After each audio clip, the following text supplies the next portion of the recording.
Quando pensamos em trauma, é comum que venham à mente cenas de violência, acidentes graves, guerras, abusos explícitos. Mas existe um outro tipo de trauma, mais silencioso, mais sorrateiro, quase invisível aos olhos de quem está de fora, mas que molda, esculpe e por vezes corrói a personalidade desde dentro. São os microtraumas. Pequenas dores emocionais, humilhações cotidianas, desprezos sutis, palavras lançadas ao ar como se não tivessem peso, olhares que negam a existência, toques que nunca vieram, gestos que deveriam ter vindo, mas não vieram. Microtraumas são essas experiências aparentemente menores, mas que, repetidas ao longo do tempo, constroem dentro da pessoa uma verdade silenciosa. Algo em mim não é digno de cuidado, algo em mim não é visto, algo em mim não merece. Diferente dos grandes traumas, que marcam com intensidade e deixam cicatrizes visíveis na psique, os microtraumas funcionam como gotas de ácido caindo sempre no mesmo ponto.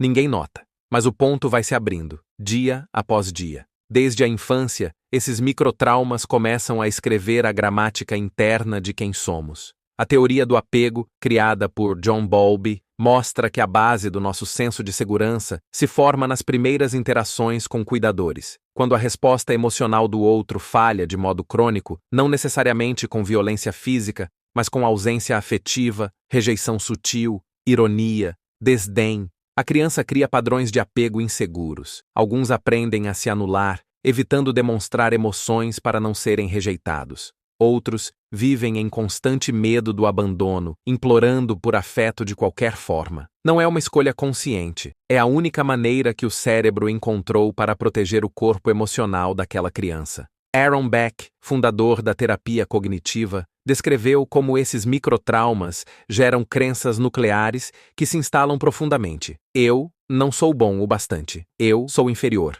Eu vou ser rejeitado se mostrar quem sou. Crenças que não surgem de grandes eventos únicos, mas de pequenos desprezos diários. Um pai que nunca olhou nos olhos. Uma mãe que ria dos erros como se fossem ridículos. Professores que chamavam atenção na frente de todos, anulando o senso de competência. Colegas que isolavam no recreio, sem motivo aparente, apenas pela dinâmica cruel de quem precisa de um alvo para sentir força. O estudo ACE, conduzido com mais de 17 mil pessoas nos Estados Unidos, mostrou que traumas na infância, desde abuso físico até negligência emocional, aumentam o risco de doenças crônicas, transtornos mentais e morte precoce. Mas o que pouco se fala é que microtraumas, apesar de não entrarem em estatísticas de violência, podem ter efeitos semelhantes. O cérebro da criança, quando submetido a estresse emocional contínuo, cria padrões de hiperalerta. A amígdala, região responsável por detectar ameaças, se torna mais reativa.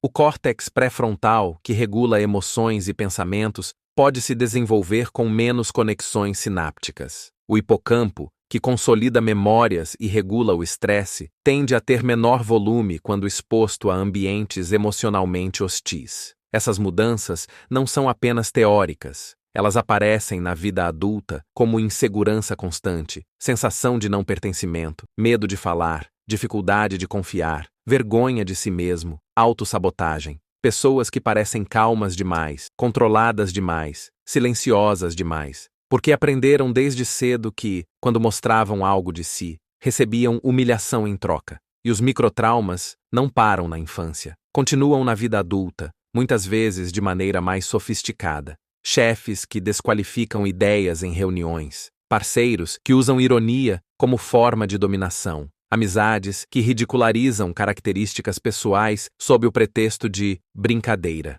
microtraumas diários que reafirmam aquilo que foi escrito na infância. Você não importa tanto assim. Na psicologia social, fala-se em micro-invalidations, pequenas negações da existência de alguém, muitas vezes direcionadas a grupos minoritários, como interromper sistematicamente mulheres em reuniões, ignorar ideias de pessoas negras, até que sejam repetidas por brancos, minimizar a dor emocional de homens, sob a crença de que homem de verdade não sente. São microtraumas coletivos que não deixam cicatrizes visíveis, mas constroem estruturas de desigualdade dentro das mentes e na sociedade. O mais perigoso do microtrauma é sua invisibilidade. Por não ser reconhecido como trauma, não recebe atenção, nem cuidado. As pessoas crescem acreditando que esses episódios foram apenas coisas normais da vida e passam a vida normalizando a ausência de cuidado, o desrespeito, a humilhação velada, até que um dia percebem.